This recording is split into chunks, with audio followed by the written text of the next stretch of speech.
Nay, excuse me. Tayo po dyan. Pakinsal niyo si Mami. Isang lalaki ang nagtanim ng ubasan. O ang lalaki. Paano yata yan? Nilagyan niya ng bakod ang paligid niyon at para sa pisaan ng ubas at nagtayo ng isang bantayan.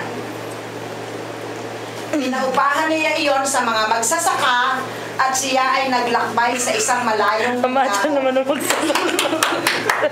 Macho nung... Sa panahon ng anihan, siya ay nagsugo ng isang alipin sa mga magsasaka. Ako ang alipin!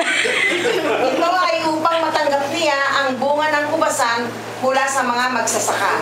Ababa.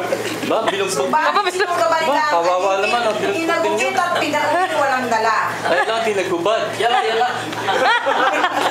Muli siyang nagsugo sa kanila ng ibang alipin. Subalit binato ito,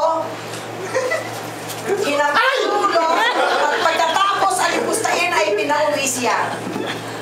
Ang babalik ha? Muli siyang nagsugo ng ibang alipin, ngunit ito ay pinatay nila. Naku, pinatay.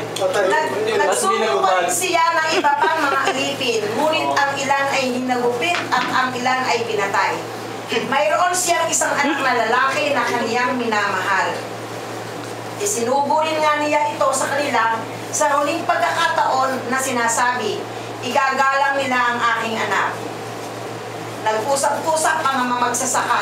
Ito ang Grabe tagapagmana. bubuga dito. Halika kayo, patayin natin siya at tagma pa sa atin ang mana. Patayin na lang natin!